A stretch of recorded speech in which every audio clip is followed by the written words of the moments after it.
Hi guys, and welcome back to the channel. So it's been a little while and a couple of people have been asking for this, so I thought that this video, as it puts on the title, is about lesson plans, specifically ones that you can use in your final year, your placements, your probation year as well.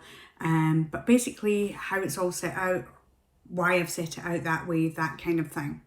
If you are new here, hi, welcome. My name is Julie and I am a primary school teacher. I have been doing it for 5 years. So this is my 5th year now, so that's cool. But just so you know, I'm going to tell you as much as I possibly can, but I still feel like I'm winging it. So if you are feeling nervous, excited, like you don't know what you're doing, you're not prepared, don't worry. We all feel like that, and we still feel like that. So, and if they don't, then good for them. Anyway, without too much of a further ado, I just wanted to sort of go through what my lesson plans were like for my PGDE year, for my student year, for my placements, and what they look like now, just as a brief sort of example and point of reference, but the kind of things that your tutor will be looking for you to have detailed in your lesson plan, and how that might look. Now, these lesson plans are from a good few years ago. I'll also be talking a little bit about how you can use ChatGPT or AI to do it, and the sort of caution that I would use for that. But let's just get on with it and have a look at some of the lesson plans that I did, and we can break it down. Okay, so here is an example of a lesson plan. Some of the things have been blanked out for ensuring use of privacy. However, this is for an upper level, for example, and basically you're looking at, so some of the things I'm going to show you is sort of at the start of my placements, and then, getting progressively better or worse as the case may be. But basically they're looking first of all for their prior learning. What evidence do you have? So in this particular lesson I was doing fractions, simplifying fractions, detailing who has done what, who is the outliers, who are doing really well, who need more support, and then evidence from the observation that, after doing the lesson, what have I observed from previous lessons, and what am I going to take this with? So for example, people who don't use who don't know their times tables, what am I going to do? Making sure that I've got concrete resources for them, making sure that I've got some time to spend with these children in particular. I want some children who require some additional support just in terms of sensory input. This one was a pretty good class in terms of there weren't too many outliers, there weren't too many children requiring support. Nowadays I find that there's much more, that's much more the case, but that might just be location as well. Then we go on to the curriculum. What am I specifically looking at? So this is the benchmark that I am looking at, E's and O's. And then my learning intention is to convert fractions. So success criteria, I can convert fractions, equivalents, or simplify to compare or order them. So in this, I would suggest that you're going to have 2 or 3 more success criterias, rather than just having the one. And this sort of, it really does show me the differences that I would be having. So, if I'm looking at converting fractions. I'll look through the lesson. Let's see if we can get some sort of success criteria on it. So, you know, the other thing is that what I probably did, or what I was probably doing, was this is one success criteria, but I like to create other success criteria for the children. So, for example, you know, some of them might say, okay, well, one of my success criteria is going to be, I struggle with my times table, so I could use a multiplication square effectively. I can use, you know, rods and what would I use? Using the rods, using Mimicon, effectively, those kind of things. So you can actually detail it. So I was wondering why I just had one, but I think that's probably the reason. Okay, so then you get on to the actual learning and teaching activities. What are you doing? How are you doing this? So creating a warm-up. This person needed additional help, so I'd sent them further supportive work. They were not working at this level at all, so they had very different work to do. So whilst they were doing warm-up, I was able to speak to this person here. And then doing equivalence or simplifying. So this is actually really prescriptive. I made my lesson plans really prescriptive because that's what I needed at the time. So I would literally walk about with my piece of paper and, you know, think about all these questions. But it's because I wanted to get myself on track. I wanted to continuously be within a time scale, because that was one of the big things that I felt I struggled with, was actually keeping to time. And then, you know, you've got your general look for it, and then the consolidation of work was basically answering questions from the board.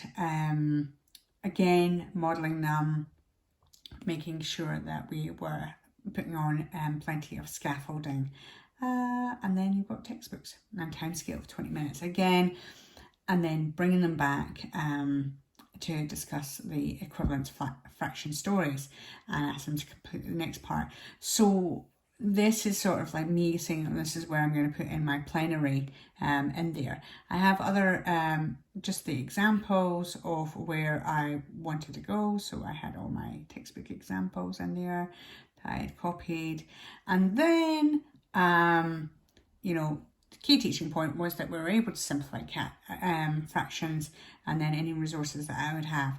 In there, you know, if I was doing it for an observed lesson, I would include the plenary as well. So that is this was like pretty early on, as I said, in my placement. So let's look at what happens next. Okay, so this is a little bit further on. This is like, there's a lot more detail in this. However, there's some dumping as well. I think at the time I had, you know, things had been mentioned about, you know, I need to have more theorists in my lesson plans, which is exactly what it is. It's basing it on theorists. Why are you doing what you're doing? I mean, not only is it in the progression planners or the you know, benchmarks and the E's and O's, but why are you choosing to do it in a certain way?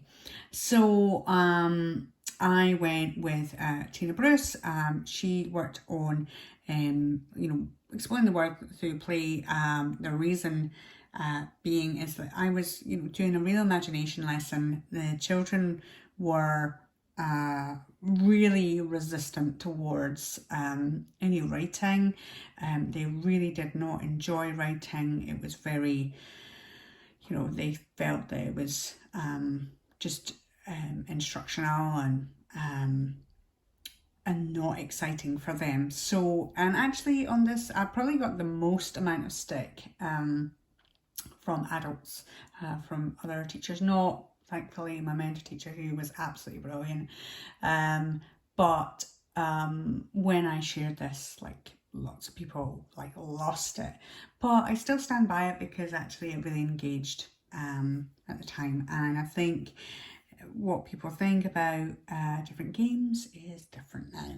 However, at the time, this was a big go-to.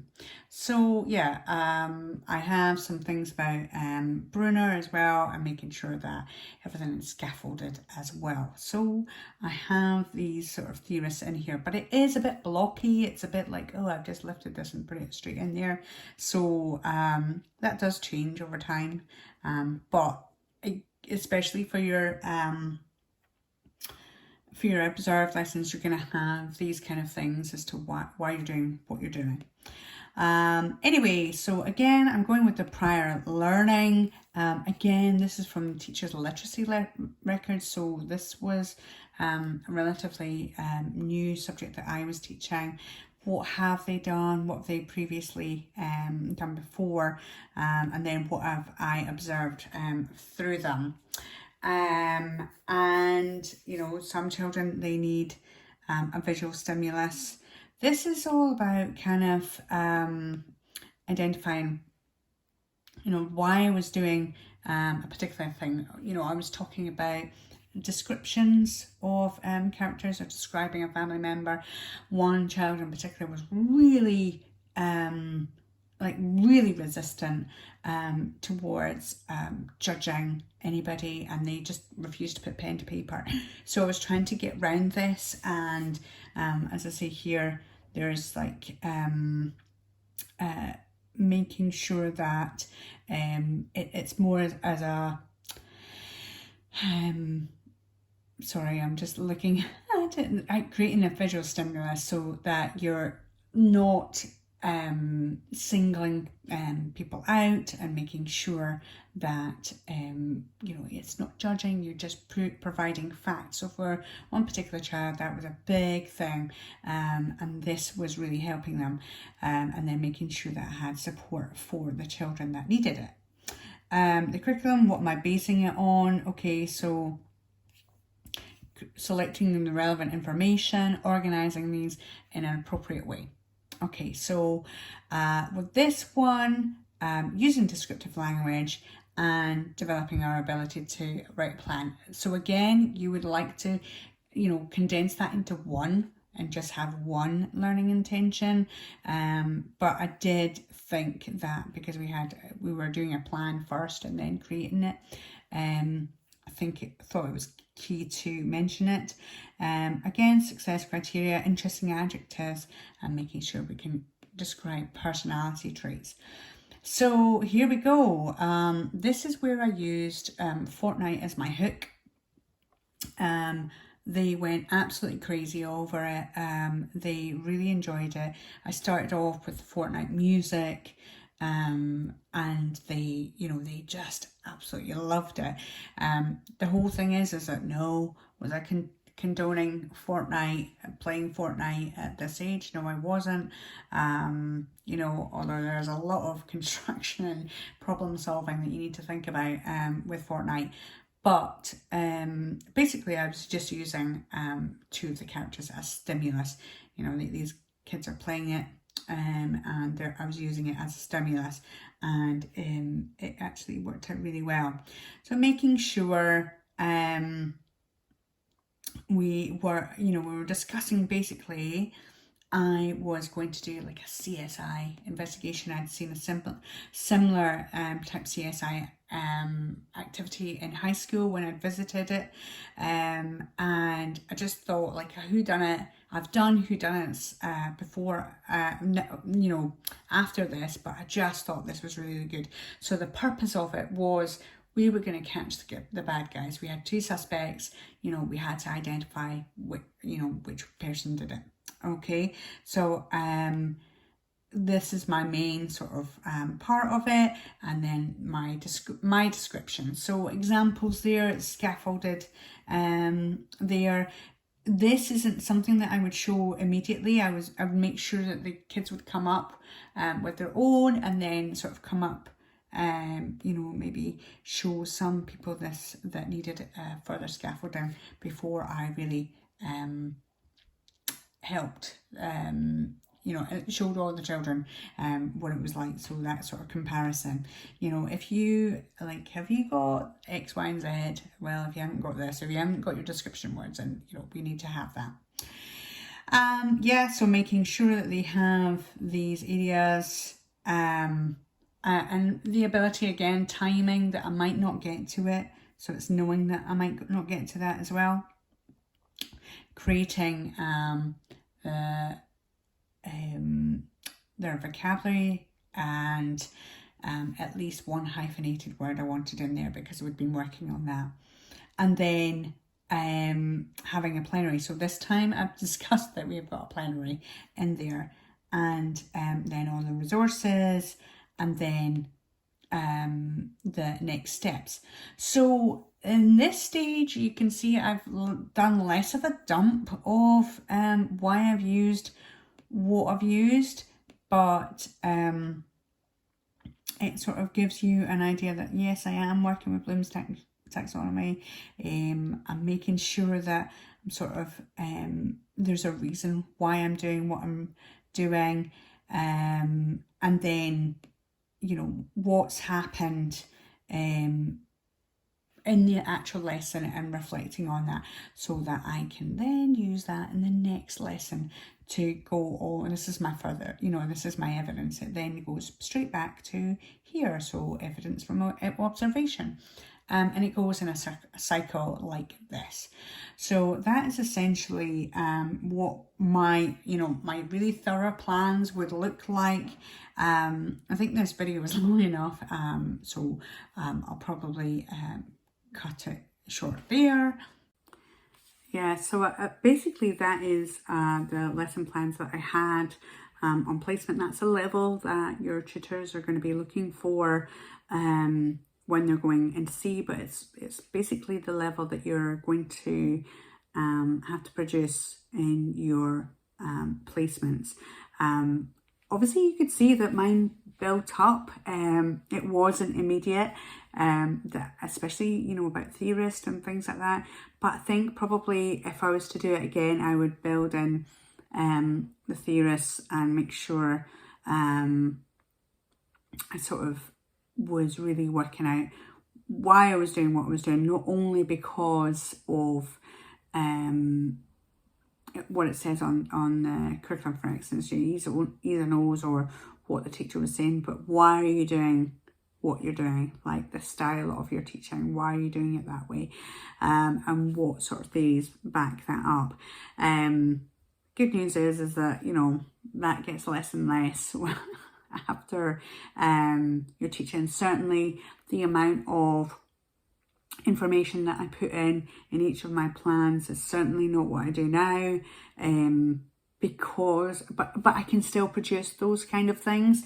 I did want to briefly mention about GPT, but what I have found is like using any sort of AI has been useful. I have used it to sort of create lesson plans. However, what I would say is that is it gives you a good starting place, because a lot of the times you're looking at something and go, where do I even start? So it gives you a good starting place, but you also have to tailor it. So a bit like using Twinkle or, you know, any sort of test articles or whatever you were using, then you have to tailor it to your needs and to your students' needs, and making sure that you know, it's not just straight out, because people will, you know, they will identify that it's not you know, not that it's not human, because it can be really, really good. And actually, as you develop, what's good about it is, I suppose, that as you develop your lessons, you can actually put your writing style so it looks more like yours. But it's just a word of caution when you're using sort of any sort of AI, is making sure, how does that work practically? You know, it's not just a great, like, just lift up and go with it. You have to know and be able to talk about it as well. I think that's the key thing when you're a student. You need to be able to talk about it and discuss why you've done what you've done. Anyway, I hope this helps. Please let me know in the comments what you've tried. You'll just be going off on your placements now. Some of you have started already. Good luck with it all. I hope it all goes well. I hope this video was useful. If you did find it useful, please subscribe. That would be great. And share as much as you like. But anything else, you know, please let me know in the comments if you found this useful, if you didn't find it useful, if you would like something else, that would be great. But in the meantime, I hope you have a great day, and don't forget to be the best you can be. Bye.